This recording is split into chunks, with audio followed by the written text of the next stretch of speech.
Hey, what's up, everybody? Welcome to another fresh edition of Tectonics. Herein we discuss technology news from around the world. I am your host, Shubham Rajput, and without any further ado, let's get started.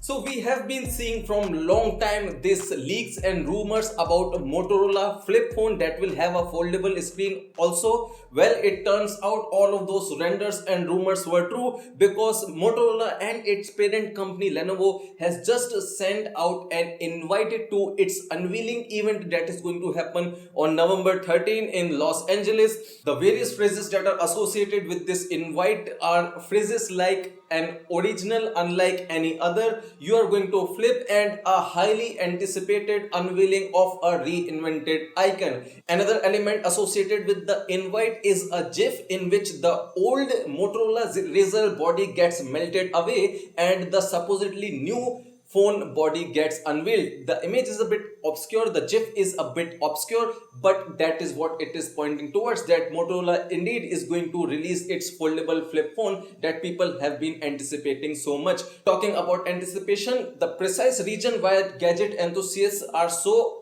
excited about this device is because the previous version of flip phone that was released by Motorola called Motorola V3 was received very incredibly by the audience owing to its fashion appeal, marketing and other such reasons. And when you give that touch of foldable screen to these flip phones, it seems the enthusiasm and the excitement is now reaching at a whole new level. It is worth pointing out here that we have been seeing different kinds of approach that are being taken for foldable phones, ranging from Samsung Galaxy Fold, wherein the OLED screen gets folded by itself, and the hinge based foldable devices that we saw in Microsoft Surface event. If you want to know what were the various devices that were unveiled in the Microsoft Surface event, check this video. And if you want to know various dimensions as to how foldable element are introduced into compute devices and phones, go ahead and check this video out wherein we discussed Microsoft Surface Neo in details. So let's just go ahead and wait for November 13, wherein we will realize as to what are the new kinds of innovations or what is the new kind of dimensions that are introduced by Motorola and Lenovo in its new iteration. It seems I've been talking about Pixel for a lot in these videos, but let's go ahead and talk some more. Well, Pixel 4 devices are released and there is some news that is making headlines as far as Pixel 4 users are concerned. One of the key highlights of Pixel 4 devices is the new face unlock mechanism that Google has incorporated in it, and it seems this face unlock mechanism is kinda buggy. Chris Fox, the BBC tech reporter, presented this in a dramatical sense on his Twitter account, wherein he expressed how the phone can be unlocked even with your eyes closed. Google is saying that it is releasing a software patch which will fix the issue, but there is no timeline that is given as of yet because the issue is not as simple as it may seem. It is worth pointing out here that Google has put this as the only security mechanism, as the only unlock feature in the device, because it decided to do away with the fingerprint scanner that were the inherent part of Pixel 3 devices. The face unlock mechanism deployed in Google Pixel 3 is much different than the Face ID mechanism that we have in Apple devices, wherein various cameras and projectors actually map the depth of your face to unlock the device,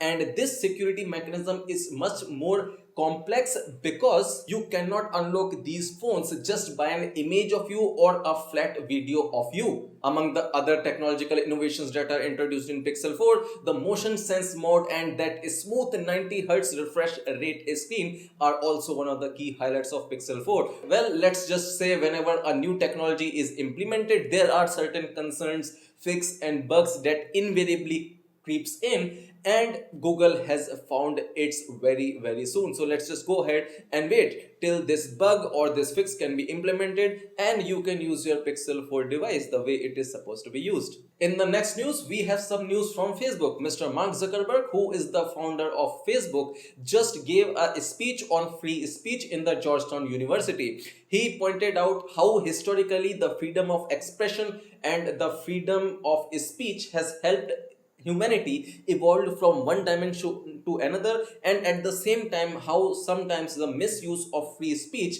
has led to one section of the society or certain other sections of the society exist in a relatively suppressed and relatively oppressed states. He pointed out as to how free speech is very important and what are the various different kinds of complicated structures he need to face, Facebook as a company needs to face in order to filter out content such as hate speech and misinformation. He also pointed out as to how complicated things can get for Facebook as a company to continuously remove the misinformation and stuff like hate speech, owing to the fact that there is no black and white lines as far as this domain is considered, and how Facebook is investing a lot of resources into this particular arena. Well, this section and this news is far too subjective and far too sensitive to be covered in this small segment of tectonics,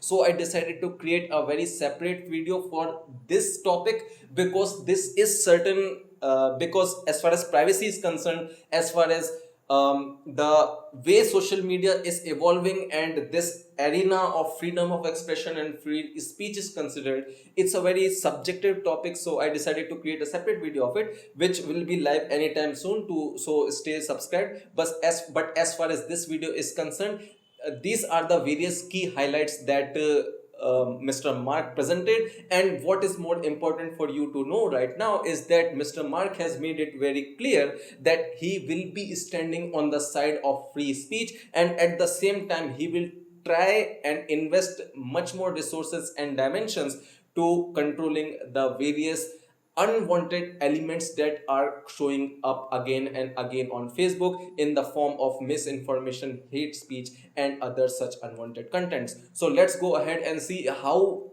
this privacy concern evolves, not just as far as Facebook is considered, but other social media platforms as well. In the next news, we have news from AMD, and it seems every Tectonics video remains incomplete without the news from AMD, because AMD has been continuously showering us with gifts as far as PC technologies is considered. In the previous Tectonics video, we saw how AMD announced that it will be releasing its 7 nanometer mobility chips in the first quarter of 2020, which will bring down the prices of AMD powered gaming laptops to like $699. This time we are not talking about mobility chips, this time we are talking about HEDT chips. Yes, previously there was news that AMD will be releasing its HEDT Threadripper 3950X on November 5, but right now we have some more information than what we might have expected. Well, there are 3 separate benchmark listings that are coming up, which shows the upcoming 3950X beating out its predecessor 2950X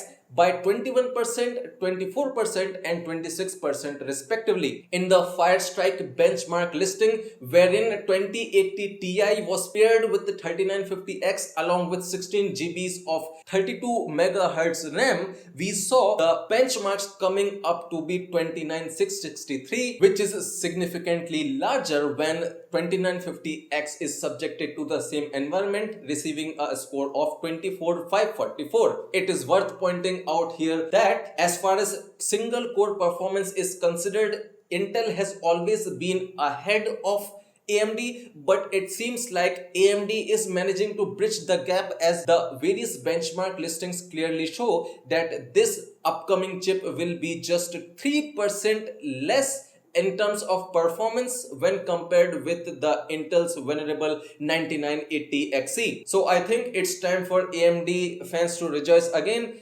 It's so funny, like 2 or 3 years ago we thought 6 core is the high end aspects that we can create a PC on, but since the release of Ryzen, we have been getting showered by these gifts again and again, and we have AMD to thank for that. Last but not the least, let's conclude this edition of Tectonics with news from India. Mr. Ratan Tata, who is the former chairman of Tata Sons, has decided to invest in Torque Motors. For people who don't know, Torque Motors is an electric two-wheeler startup based out of Pune and is set to unveil its flagship T6X in the coming months. T6X is a complete indigenous electric electrical vehicle created in India, which will have parts ranging from its chassis to electrical PCBs created exclusively in India, with the exception of battery pack. The lithium ion battery pack, which is the inherent part of these vehicles, can be charged to 80% in just 1 hour.